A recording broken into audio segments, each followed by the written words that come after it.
So you win some and you lose some. This calf here, we'll just leave him right there. That's the calf right there they call a Hartford insurance claim. We just hauled Corey's calf to the sale. And there we go, working one-handed. It's hard to hold on to you guys. Holding on to you guys and working. You guys should feel guilty maybe a little bit, eh? You're thinking to yourself, I never made you do it.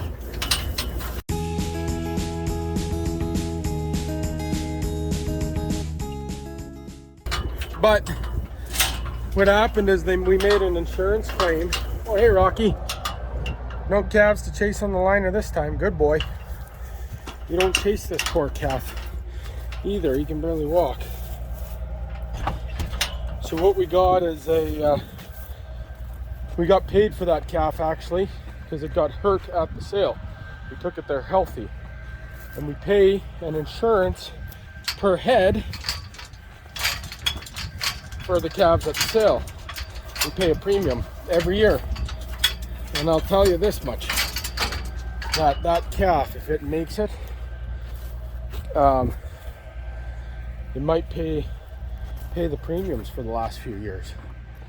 That's why I said you win some and you lose some. Hopefully you make it 13E. The one bad luck that I had is back in that lean-to 2 years ago, I kept 13E heifer calf and it died back there. So maybe that's making up for one that I lost. You win some and you lose some. Uppers.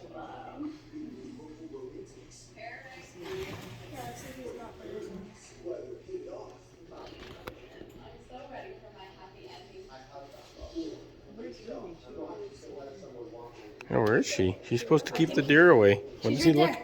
What is he looking at? She's looking at Ruby. Don't. That's insulting. Don't call him a she. I know he's just a little Ruby's buck. right there. The buck Oh, is there he watching. goes. Is Ruby coming? No? Yeah. She's just walking on the cattle guard. Okay, Brody and I are doing something here because for Auntie. Something that Auntie always said. What did she tell you guys? She's like... She says that she loves you, but she doesn't like your beard. She says to Brody and Michaela, she says, I love your dad. I just don't love his beard. She calls it a mustache. But, so what we're going to do for Auntie, she's going in for heart surgery on the Monday. Yeah. And so we're going to shave the beard off for in memory of Auntie, and we would appreciate your guys' prayers. And Brody's going to do some trick shaving here now.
a lot of people don't really know us.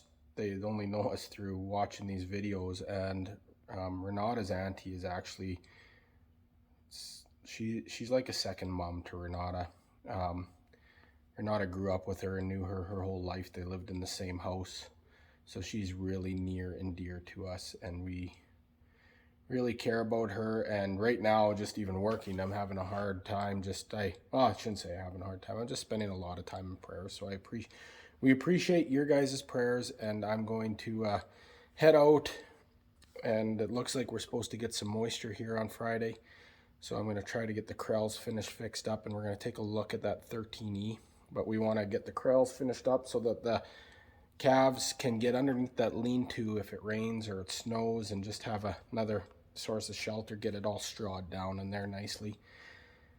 And we're going to head out there now, so come along.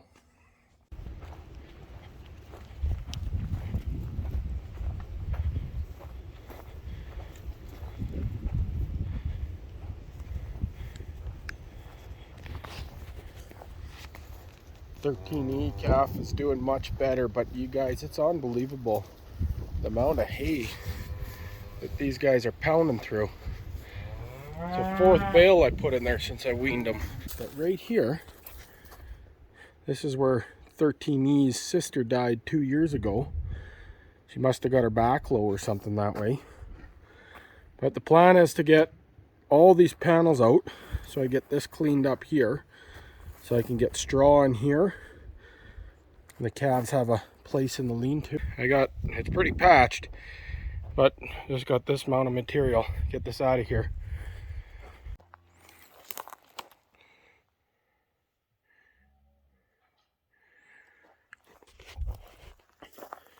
It was super windy as I was doing that, and just before the sun goes down, it's quieting down. Maybe calm before the storm. Perhaps it's calm before the storm. But now we got that all set up that they can get into the lean-to. This is what I like to call lazy man rouladen. Tenderloin beef, pickles, barbecue sauce. Let's eat.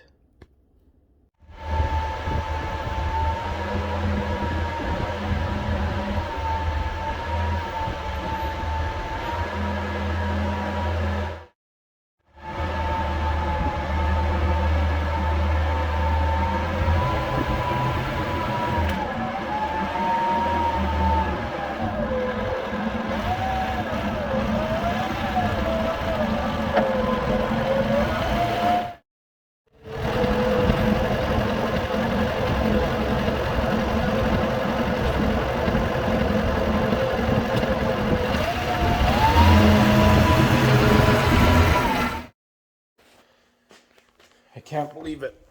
We're already getting prepared to start feeding. 6 months of feeding if we start right now. It's half a year. We're gonna go set down some bales.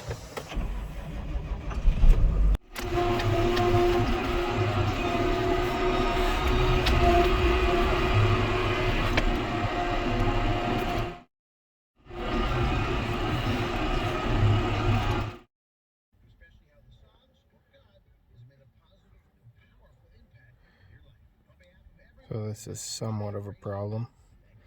We got muskrats building a muskrat hut right there. And they've been coming all the way back to the dam wall and etching a hole in it.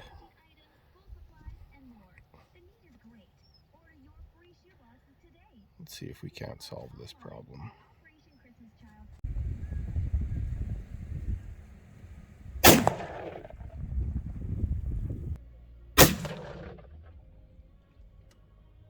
That one's belly up.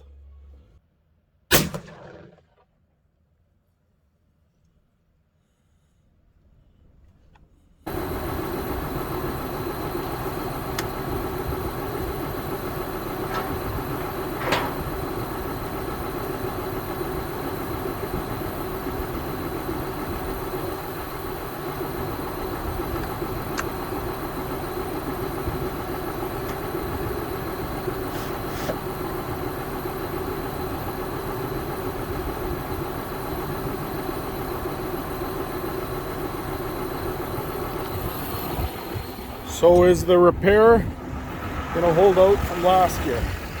Probably, but we never know. Probably something else gonna break. Every year we gotta fix something. We don't know, we just go with the flow. You win some and you lose some. Okay, well, we're all ready to feed. The shop is full of trucks. We gotta get that one done. I don't know, it feels like I don't know, it just feels like a whole new life. There used to be this big yellow machine right here, and it's gone. And I don't know what I'm gonna do with myself now. It just doesn't feel right for some reason, but we're doing ball joints on this thing here, so we gotta get it off and make sure the parts that we got in are all right. This is quite the heavy truck. Suspension for a pickup truck. Look at this steering knuckle. Never had one on a Ram 3500 like that. Only on a 5500. Okay, I'm going to show you one little trick that from experience. Advantage of watching the channel is we got to get this axle out of here, and we're going to do it without pulling the whole wheel bearing apart. So a little trick is first, let's see if we can turn the light on this camera. How do we do this now? Okay, we got light. Okay, first you want to get, you can see the bolts back here. Like you can barely see this stuff, but we're going to put the socket onto this bolt. Now I got to take that one out, just back it off, not all the way. And then this bottom one.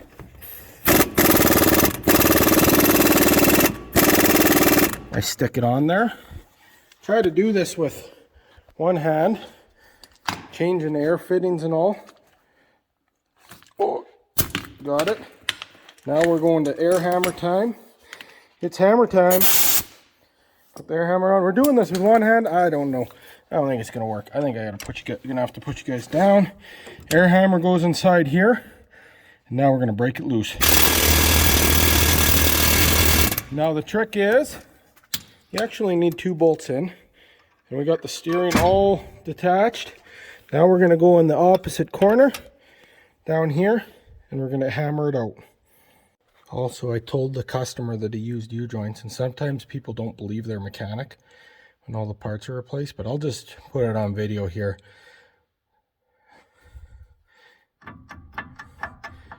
I think his steer axle U-joints had better days, and this ball joint here is completely shot.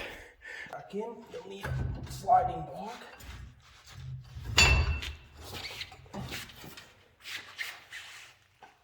Oh.